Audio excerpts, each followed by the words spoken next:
This is golden time for aviation sector. But if you look at domestic fares, it's by and large come back to normal. Digi Yatra, according to me, it's going to be a disruption.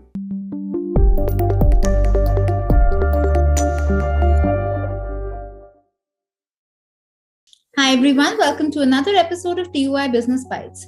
Today we have with us Girish Nair. He's partner at KPMG in India, and he's going to tell us about how India is looking to become a major international aviation hub for passengers. Hi Girish, welcome to the show. Hi Smriti, how are you? I'm good, sir. Thank you for joining us. My first question to you is that airlines have been placing major orders for aircraft, whether it is Air India or others. What do these signal for the aviation sector? I must say this is golden time for aviation sector.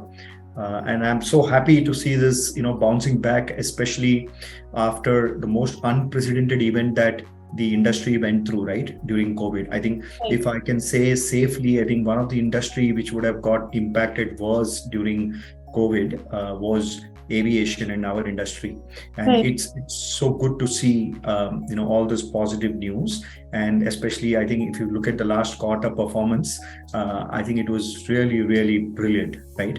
So it's very positive, and I think all these announcements and developments in our industry, I think it's just going to strengthen our ecosystem and help us to achieve our potential of being one of the largest aviation market in the world. Okay, you spoke of passenger traffic also bouncing back. So what is the road ahead? Where do you see India headed? So it's very clear, right? India is one of the largest home market, Smriti, right? And we unfortunately, we have not been able to exploit our potential, right, to the fullest, because of which most of our traffic hubs out of overseas and foreign hubs, right, whether it is in Southeast Asia or whether it is in Middle East and Africa, right? I think Jet Airways, Kingfisher, they did really some good job, right, of transferring traffic through our hubs like Bombay, Delhi.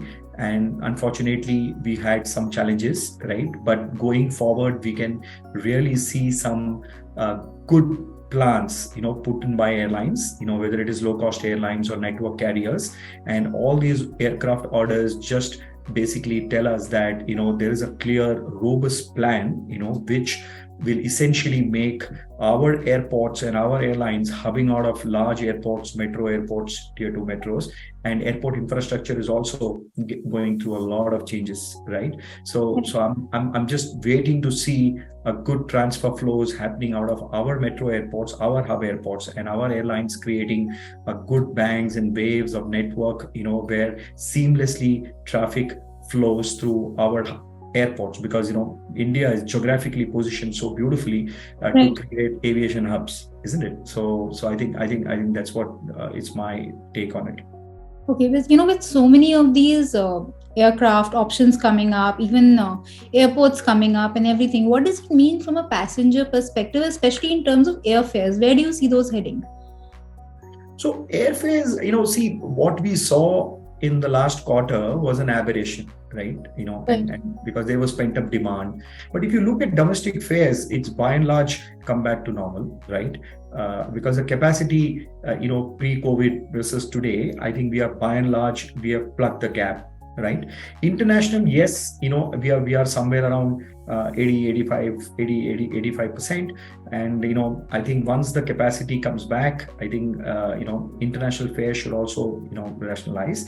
But going forward, I think more and more options, more aircrafts, more capacity, it's just good news for consumer, because, supply will be, by and large, taking care of the demand, and that should take care of the prices, right? And airport infrastructure, if you look at most of our metros today, will have a multi-airport system. So Bombay will soon have Navi Mumbai, right? Delhi will have the Noida International Airport. Goa is already launched, right? Bangalore has a new terminal, 2 runways, right? So it's very interesting times ahead, right? Consumers will have choice. Consumers have world-class infrastructure to travel through, and the recent ASQ surveys says everything, right?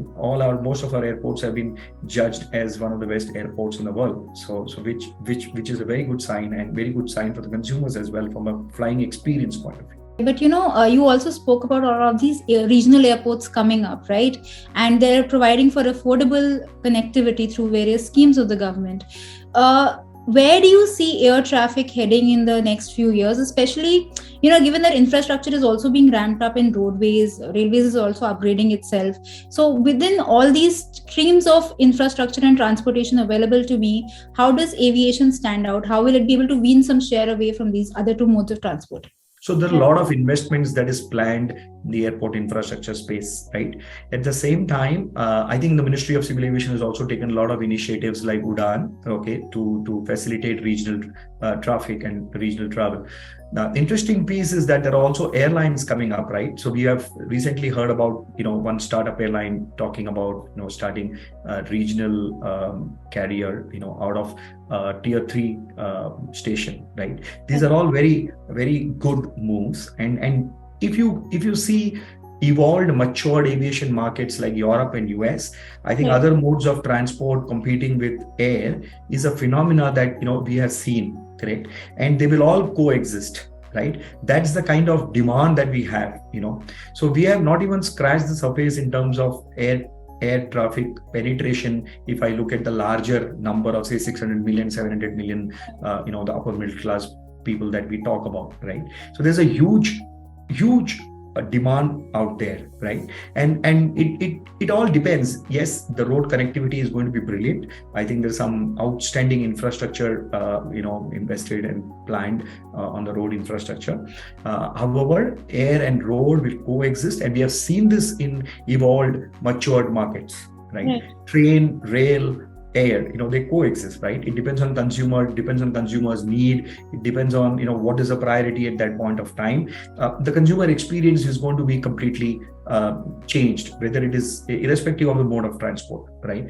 The new investments in new trains, modern trains, right? It's going to really benefit consumers, correct? So it's a function of time, it's a function of schedule, it's a function of, what is a priority at that point of time. So to summarize, I think regional connectivity will play a very critical role in creating our hubs, right? Because it has to, the tier 3, tier 4 town has to feed into the larger hubs, right? And that's how the traffic will flow, right?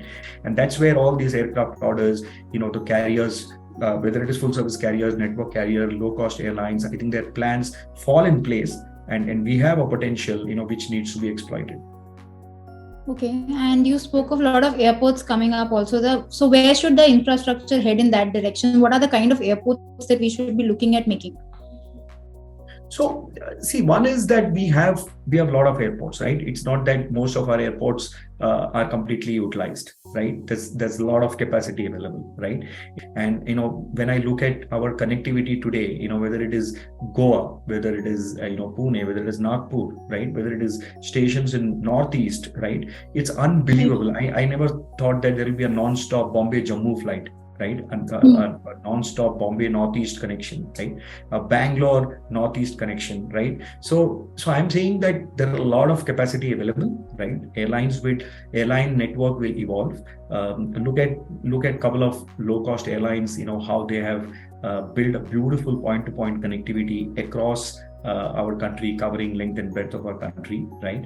And regional airports, as they evolve, as maybe it is privatization, maybe it's modernization, maybe it's new airport investment, I think we will see that the infrastructure available, right, will keep improving, and that will facilitate the demand, and that's how the network and the whole aviation ecosystem will evolve. So Girish, what is the road ahead for making India an international aviation hub, and what are the tips there?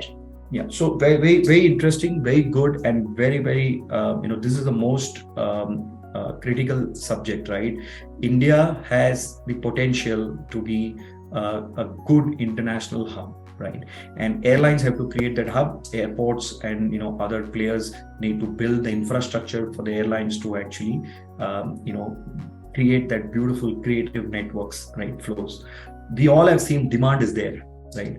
If I see the kind of travel that today, I will not say only younger generation, but by and large Indian consumers, it's crazy, right? So holidaying has become part of lifestyle. Weekend travels have become very common, right? This was not there maybe 20 years back, right?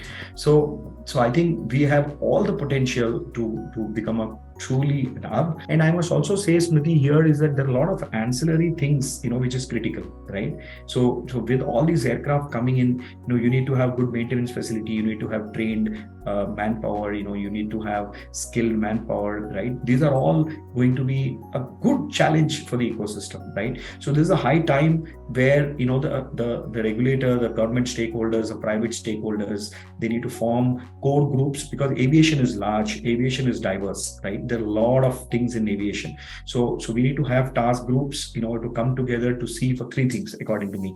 How do you automate? How do you bring in more efficiency? And last but not the least, that how do you enhance the consumer experience? Right. I think this is, and I know that there are a lot of groups, a lot of stakeholders collaborating to work towards, Digi Yatra is one of the classic, it's going to be according to me, it's going to be a disruption, right? The way, seamlessly people can, fly in and out of airports, without any hassle, contactless, digital, right? And I think these are some initiatives, which is going to change the aviation landscape in India.